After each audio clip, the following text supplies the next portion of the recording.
there, nerds. Welcome back to another fantastic episode of Two Nerdy Dads. I double-checked this time. We are on episode 17. As always, it's Jimmy Palmquist with Mr. Applegate. Hey, Jason. Hey, everybody. So what do we have this week? Well, I thought we would talk about some of the news that came across the board, and I'd love to start off with the Star Wars news and let you take the lead on that, since that is your expertise, sir. Something's going on with Star Wars? Are they making a movie or something? I heard rumors, but, you know, they've been talking about that for a while now, right? So, of course, I'm being a smart aleck. They have confirmed a title for the movie, which is hard to say in this day and age with rumors and all that flying about. And, of course, Star Wars titles are always kind of goofy, so you never know if that's true or not. But this one came straight from their Twitter, and it's The Force Awakens. Yeah. Everybody else has been online and seen the memes of going around with Darth Vader or whomever hitting the snooze button. I find that kind of... I haven't seen that. That's good.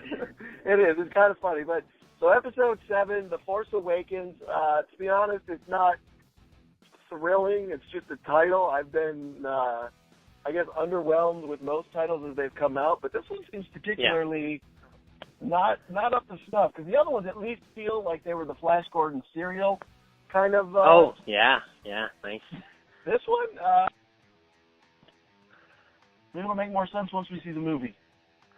Yeah, maybe so. I mean, you would think it would be The Force reawakens, if anything. Yeah. You know, because it's like, where's the Force? Like, why is it asleep? Like, you know, they've had the Force before. It just makes it sound like it's new. But I suppose it just maybe went to sleep, you know, until the Skywalkers can bring it back, or I don't know. The title is what it is. This wouldn't be the first time they changed the title later on, though. That is true. That is true. The interesting thing is, as you talked it out there, I just went to, well, they have Revenge of the Sith and Return of the Jedi. Return of the Jedi makes sense. Something along those lines, like Return of the Force. I'm like, wait a minute, the Force doesn't designate whether it's good or bad. It's just the Force. True. So maybe that's what they're alluding to. They're alluding to the balance in the Force is uneven again or something. Yeah, who knows? All I know is I'm excited for Star Wars. Yes. And I'm really interested to see how they're going to fit all the older characters into the storyline. I think most of all is what we're concerned with. Yeah, and I just think that was, I mean, obviously once George Lucas being, sold the rights to Disney, you were going to have more films. I mean, that was inevitable. What's fun is, though, we found out before that was even in the works, George Lucas had sat down with Mark Hamill and Terry Fisher at lunch to discuss a new movie potentially coming out. So this has been in the works. I'm thrilled that Disney's doing it. Now, I love George Lucas. I think he's a genius. I do not think writing and directing are his strong points. I think producing and, honestly, cinematography and editing are his strong points.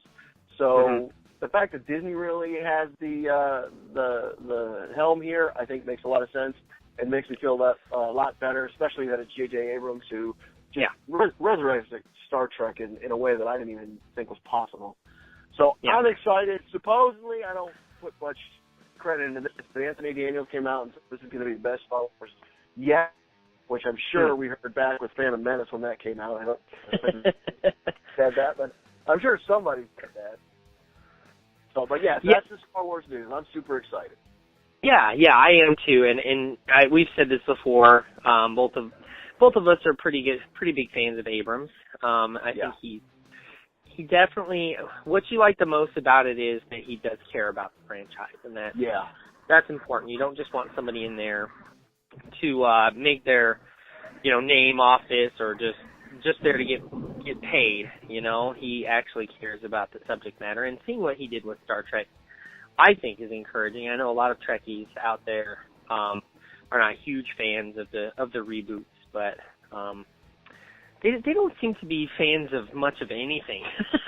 No, unless it's the original old school Next Generation, it's those guys that they bothered me. I don't know. I guess I just have a grudge against well, I the think Generation I blame Gene Roddenberry and his sort of obtuseness. And when it comes to science fiction, I'll never forget reading his own top 10 list of science fiction. I don't know if it was just stories or movies, but it was something along those lines. And he refused to include Star Wars.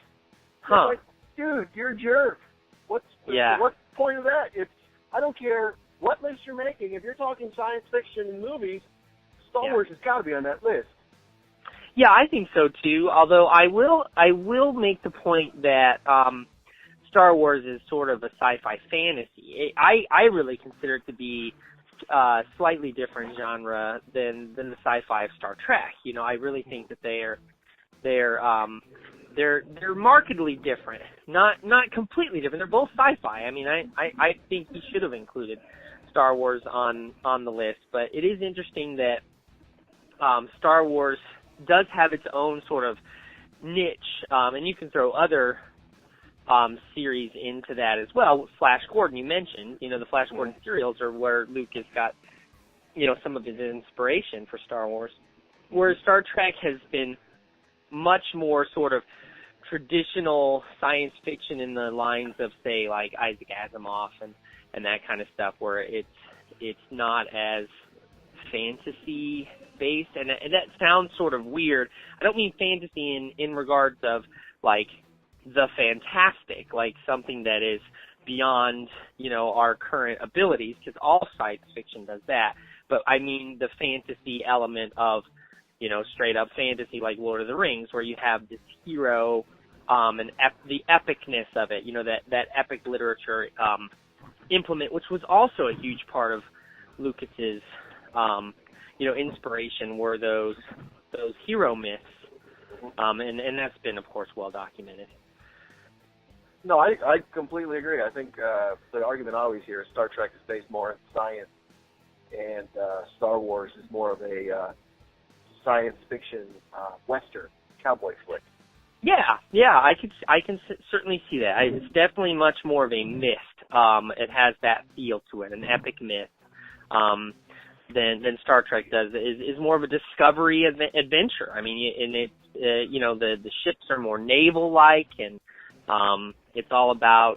Sure, there's conflict and things in there, just like in Star Wars, but it's got a much different setting and much different idea of what it's trying to accomplish.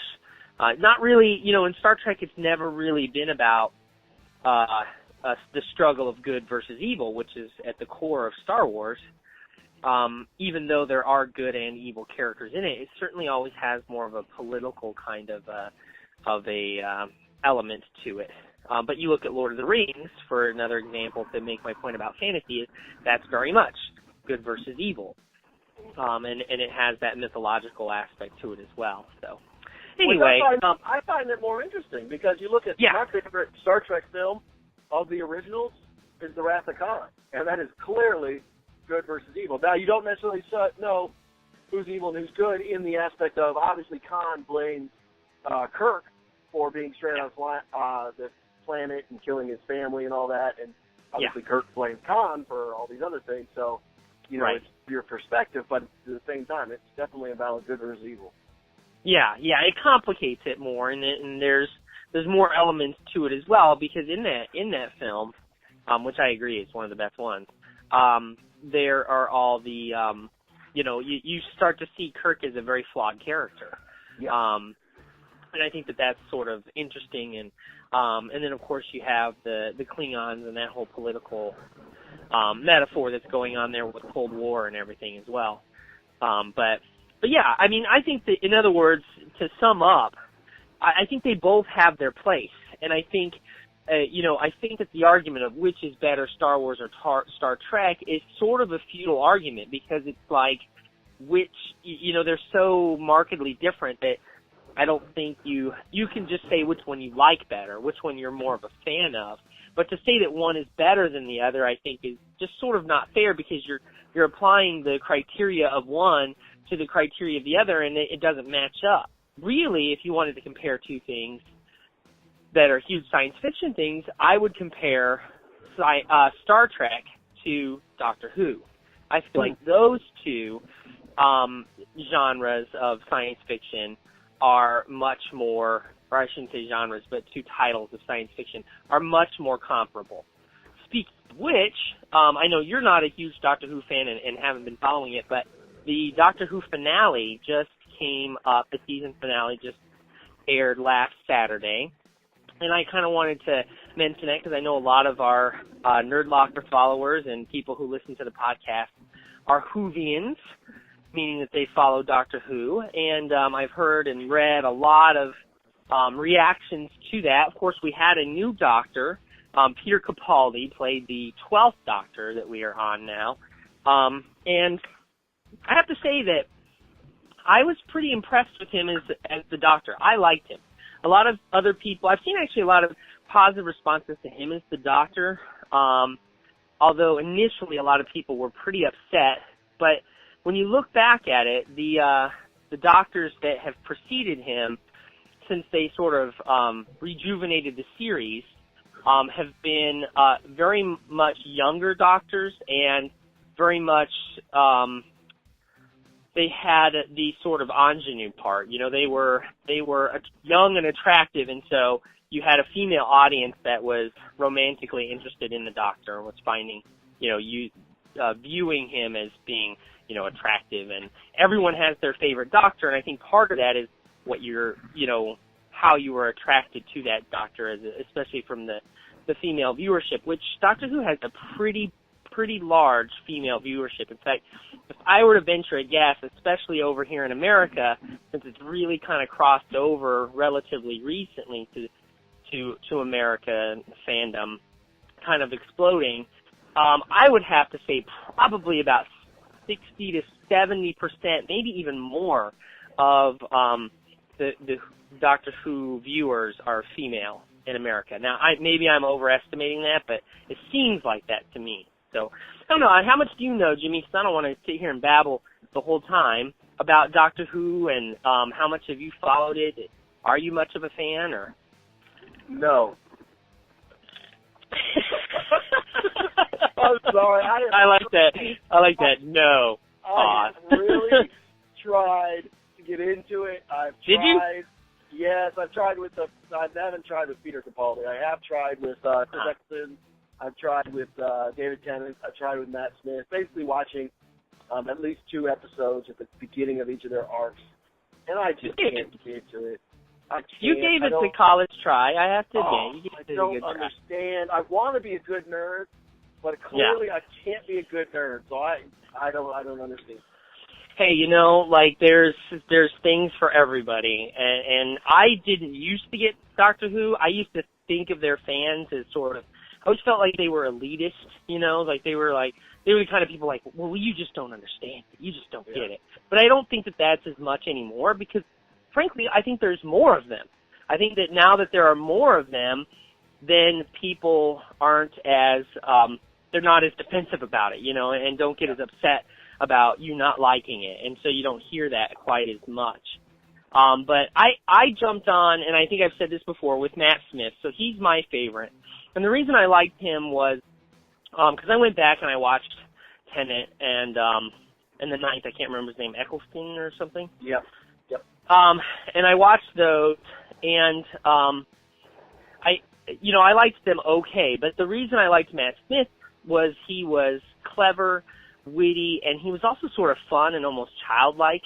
And I liked the writing. I just feel like Stephen Moffat is really, really clever writer, and his stories are interesting, and his dialogue is well written. And you see that he also writes the Sherlock series that I was telling you about, I think last week, that you really need to check out. So when you get a chance, it's actually, I don't know if you get BBC America, but if you do, they've been airing the older episodes starting this last week in preparation for I think the 4th season's coming up. And I'm not sure when that actually starts to air, but I think it's not for a while, like 2015. But But anyway, I'm a huge fan of the Sherlock series as well, and I think Stephen Moffat's pretty good. But to get back to Capaldi, I like him because they switched from this sort of ingenue role to a more paternal Doctor Who, because he's much older. He's no longer going to be the love interest of the fans, and you're no longer going to wonder about, is the female companion going to fall for the Doctor, or is she going to stay true to her, the person she's always in a relationship with, which is kind of a trend and a trope that runs throughout. And so they kind of abandoned that a little bit, and I thought that the show benefited from that, because I felt it was getting kind of tired, the way they kept recycling that idea. So I liked that. A lot of people felt, though, that the series was kind of, the biggest problem that I read about people was actually about the companion, which was Clara, and they felt like she was just sort of blah. And I kind of agreed with that as well, that she was just kind of vanilla. I wasn't emotionally engaged to her character at all. I didn't really care what happened to her. And this season finale marked, I believe, the end of her being the Doctor's companion. So he's going to have a new companion in the next season. And I just felt like it was, while the storyline was cool, I felt like that aspect of it, I was just sort of like, meh. Whatever, I didn't really feel like, oh no, she's saying goodbye, this is it, all, and I don't know if they were going for that, but if they did, I didn't feel it. But what I did want to mention, and the reason I'm even bringing this up at all, and putting you through this torture of Doctor Who talk, was that one of the main characters, whose name is the Master, and he's an arch nemesis of the Doctor, and he's also a Time Lord like the Doctor is. So, as you know, the Doctor, if he dies, he regenerates. Well, the Time Lord appears in this final, in the finale, the final 2 episodes, but he has regenerated as a woman. And so I found that to be really, really interesting. And basically everything that I read out there really was positive about that aspect of it, that he had switched genders, and it made the character, I think, even more intriguing and interesting. So I think that really that character stole the show, and a lot of people are hoping that she comes back again. So I thought it was kind of cool. Cool opportunity. I wish they would actually do that with the Doctor, have him come back in something that makes a statement. We've talked about this before with, Falcon taking on the shield of Captain America, and Thor being a woman. Here you've had this character since the 50s, and not once has he been a minority of either race or gender. And I think that that's kind of a bummer, because you have this opportunity to do that I really am waiting for the series to kind of, give it a shot. Go for it. Obviously, it'll be temporary, just like it is with Thor and Captain America, but hey, make a statement. Go out there and do something with it. And so they kind of did with the villain, but, not quite the same thing. Yeah, I think that's definitely a sign of stories do that when they need an injection of something new. Yeah. I think Doctor Who is definitely kind of not peaking. I think they're still climbing in international audience, so I don't think they need that yet. I don't think they should wait. I don't think they have to wait. That just seems to be a standard of what people do, or companies do, or creators do when they want to inject some freshness.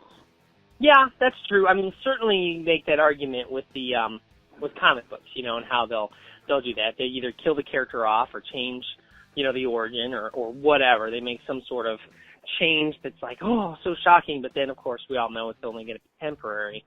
I don't know. I just thought I think it would be cool for Doctor Who to finally do that, because Doctor Who does at times make some pretty poignant social commentary, and comics and other media does as well, but something that I sort of look back on and just sort of wonder as to how that hasn't happened quite yet. So, anywho, I think enough talking about Doctor Who. See what I did there? Anywho, no? A little bit? No? Doctor Who? Right? Let's move on. Move on. Speaking of Disney, and Star Wars and Disney and Marvel, I know you got a chance to see it. I finally got to go see it with my kids. Big Hero 6. Awesome. I agree. What did you like most about it? Why did you find it so entertaining? I think it was the expectation, because I based it off the trailers, and I took my son to go see a preview screening for Nerd Locker, and I based it off the trailers being sort of kiddish with this humor between a child and a robot. Okay, I get it. That's cool. James will love it. And I go in, and it was nothing like that. I think the marketing actually sucked on this film, because it's way better than the commercials. Yeah. I was touched with the relationship between Hero and Baymax. And when I say Hero, it's not Hero like Hero, it's Hero like Japanese name, Hiro, just so there's no confusion out there. Just their relationship, it wasn't necessarily all comedic. Yes, you had those moments. But it was really a touching story as Hiro goes through this maturation, you could say, well before his time. I mean, he's basically Doogie Howser, super genius kid who has to go through all these events to reach, I think, a pretty satisfying conclusion in the end. And I really, really enjoyed his journey. How about you? Yeah, I agree with that. I had a question for you and wondered about this. It was Disney Animation, but was it not Pixar then? No. There's a fine line in there somewhere, and I don't know what it is. But you're having these that are all John Lasseter executive produced. Like Wreck-It Ralph, Frozen, and now Big Hero 6. They're so that's similar, the difference. But they're not made by Pixar. Pixar, right, and their own set of their own little brand of it. Yep, but they're all executive produced by John Lasseter. Huh, that's interesting, because that was something, the reason I asked is I felt that the storyline was very Pixar. But I guess you could say the same thing for Frozen. There were it has, what I loved about Pixar is that they tell really good stories that touch upon something that all of humanity can relate to, whether it's Up or Toy Story. One of my favorites is Brave. And then you saw that with Frozen, with the sisters and with the poking fun at our ideas of romantic love and things like that. And then with this one, of course, you had that really strong relationship between the brothers, and the dealing with death, dealing with, the grieving process, and how it's not just about physical health, but mental health, because the purpose of Betamax was to take care of Hero, because he was his patient, and that was his purpose. I thought that was intriguing, and I thought also what was interesting was we all love action and superheroes and all that stuff, but I thought that it frames that nicely within the story, where you had these people become heroes because they wanted to help out their friend. Yeah. And I thought that was a unique way to do it, and they wanted to help people. And so it wasn't just about like justice or revenge or, I was born with these powers, so I have to do something. It just was a different twist on it. And then I just thought it was well planned out. I mean, I knew who the bad guy was, from the get-go for the most part, because I felt that the character that's the red herring you're supposed to think is the bad guy was far too obvious of a Lex Luthor character. And in fact, my son, when he came out, he was shaking his head and he's like, "Dad, I need to read more comics because I totally fell for the Lex Luthor guy being the bad guy." He's like, I just totally, was duped by that. And I was like, oh, okay. He just kept saying, yeah, I got to do some more research. I really got to look get freshen up those skills. And I was just cracking up. Funny, because that's directly to what I said in my review for Nerd Locker was, I think adults will be able to figure out who the villain is, or at least who the villain isn't. But I don't think children will, because I don't think they have enough experience with stories like this where they'll be able to sort of, quote-unquote, pick out the twist. But that's funny Right. that's exactly what Cade came to. That's funny. Yeah, it was. It cracked me up. So, and then I would have to say another one of my favorites was the character Gogo, who's played by Jamie Chung. And I love the phrase of "woman up." I just thought that was awesome. Instead of "man up," she would say "woman up," and I got a kick out of that.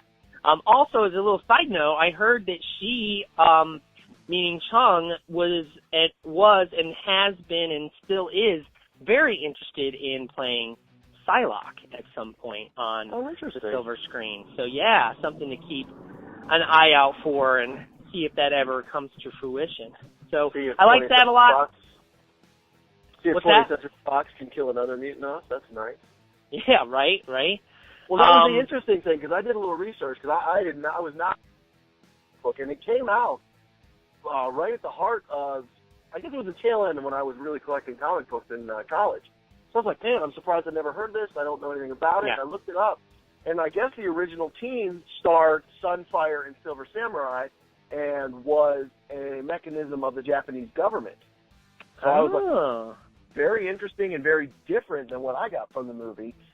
Yeah. So I was curious, very curious, and I might have to go try and find that somewhere, because that's the other part of this story was when Disney first announced that they were going to be taking this from Marvel. Marvel supposedly, this is behind the scenes, and both companies have come out and said, no, that's not true. But supposedly Marvel came forward and said, no, we're not going to reprint this or anything. We're not going to help you market this. I think it was more of a, this is an old thing. We have no plans of doing anything with this. And people ran with it like, oh, my God, the first little fight between Marvel and Disney. And it's like, no, I don't think so. Oh, I gotcha, yeah. Yeah, but, trouble at home, trouble in paradise kind of a thing, yeah. It's like, no, we did that 20 years ago. We don't have any chance to touch that again, so I don't know. Right. Yeah, so, but overall, I liked the story. I liked B-Mac. I thought he was a very fun character. I laughed out loud several times, and the kids were engaged from beginning to end, and they were amused and having a good time. So I think perfect. That kind of defines the best family movie. Strong writing, both adults and kids are engaged and involved, and it has something to say too. Some sort of a message of some kind. So I thought that was great. Agree. Yeah, definitely recommendation for our listeners to go out and catch that. Okay, all right. So what else was news? I know there was one more thing we were going to talk about. And because Disney, as far as if I remember correctly, Disney has bought out the whole nerd world. So let's stick with Disney here first. Right. Another one, still with animation, but it's with, like you were saying, the Pixar side of things. They have announced a Toy Story 4. What? I'm so shocked. What are your thoughts on this one? I'm going to say something really mean. And I'm doing this more for shock value than anything. I think that the toys should have died in the third one.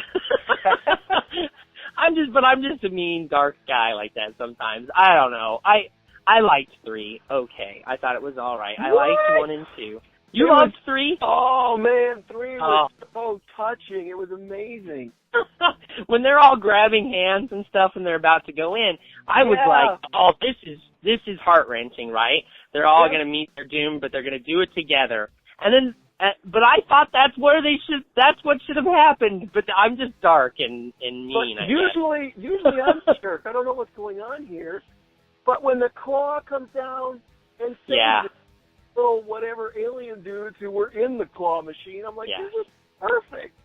It was very fitting. I'm mostly being facetious here, but your heart is French, man. It's just I know.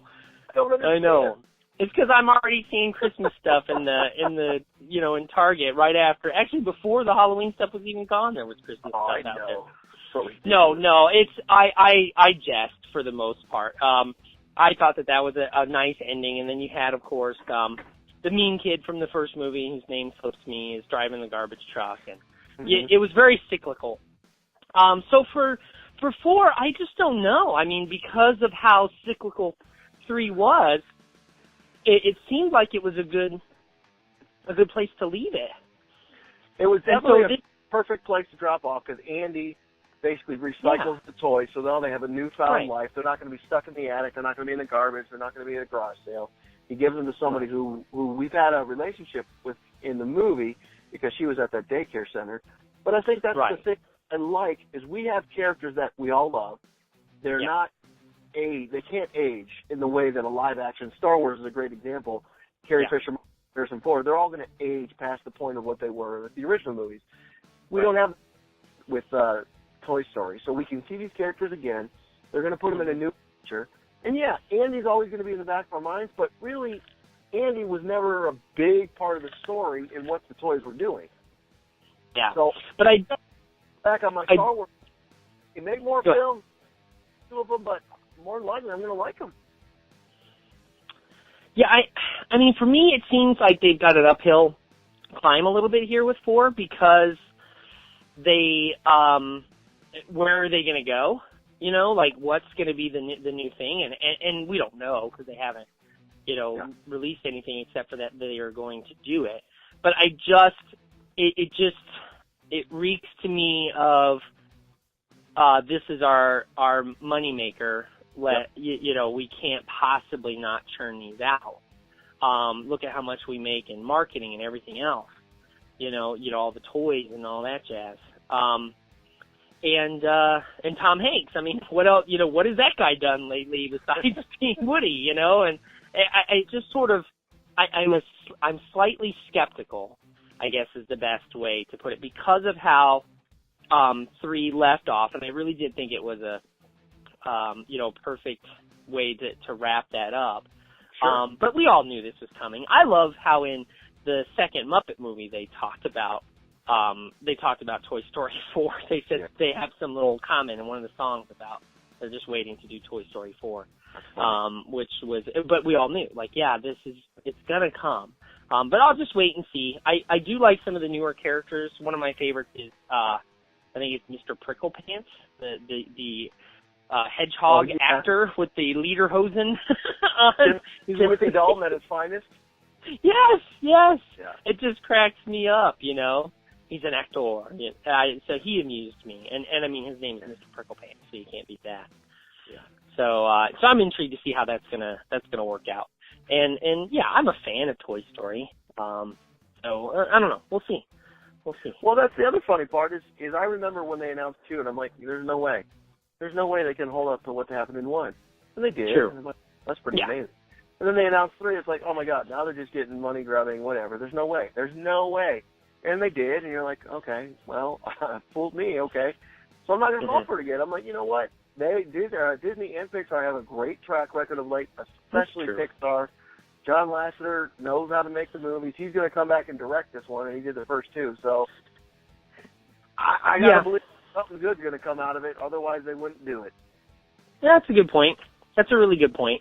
I have to say, I did see a preview. I don't know if you saw this at Big Hero 6 for the next Pixar movie, I think it was, called Emotions or something, where all of these, there's the central character seems to be this girl, and each emotion that she has, like anger and sadness and everything, are individual characters that are living within her or something. It was kind of hard to say. That, to me, looked really, really stupid. I don't know why, and maybe I need to give it a chance, but I was really surprised. I'll have to look that up one. because Pixar's next one is The Good Dinosaur or Bad Dinosaur, whatever the dinosaur movie that was supposed to come out this year originally, but it got pushed back for whatever reason. And this is sort of, in my opinion, the first huge hiccup Pixar has had. Something was going on, and we're not getting the full story. But I'm not familiar with what you're talking about, so I'll have to look that up. Well, that's interesting. The only reason I think it's got to be Pixar is they show at the beginning of the preview, they're showing clips from the other movies, like Finding Nemo and, a bunch of the others, and they're talking about the emotions that you're feeling, during those movies, and then they start to show you the characters that are those emotions, like anger and fear and the rest. And it seems like a cute idea, but I just don't.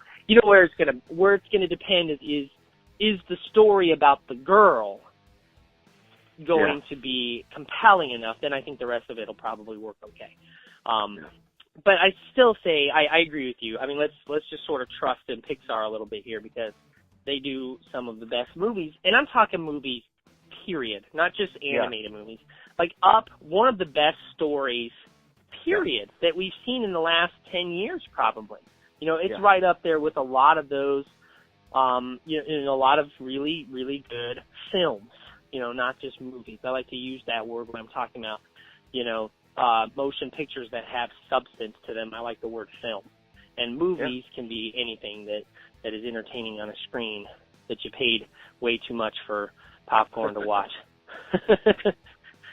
So cool. Well, any parenting wins or fails this week? Because we were doing that, and we got away from it. And I think trying to force the parenting fails thing is kind of difficult to do because, we're not completely incompetent parents. So we can come up with some as they sort of come along. But a parenting win you want to share maybe in the last month or so, or even like Halloween or anything like that?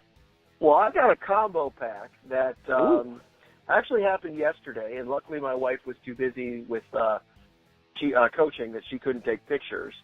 But Madison has a kite. It's a SpongeBob SquarePants kite, and she's been wanting to fly it for a long time.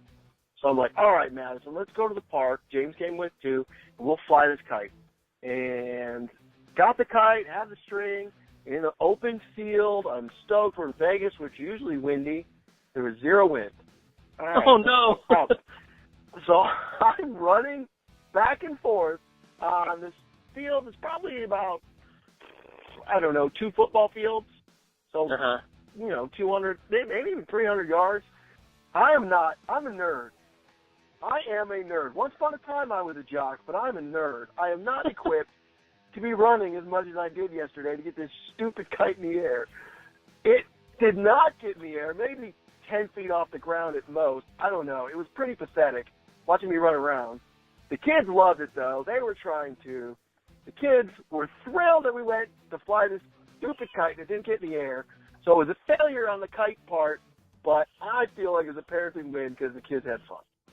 Yeah, no doubt. I like that you called that a combo because a failure to get the kite up, but not a failure with regards to entertaining the kids and giving it the old college try. So no, you didn't have to worry about trying one of the trees or anything, though, did you? Or were there large cacti by where you were flying the kite? I should say, I wish I could have gotten it high enough to get in a tree, but we couldn't even do that. That's hilarious. Well, good shot. Yeah. Well, I would have to say that we had a parenting win this weekend. It was my son's 11th birthday on Friday, and we have been so busy with doing, all kinds of things. There was even a wedding on Saturday, and so we kind of had to spread it out in like increments over the weekend and do a little bit here, a little bit there.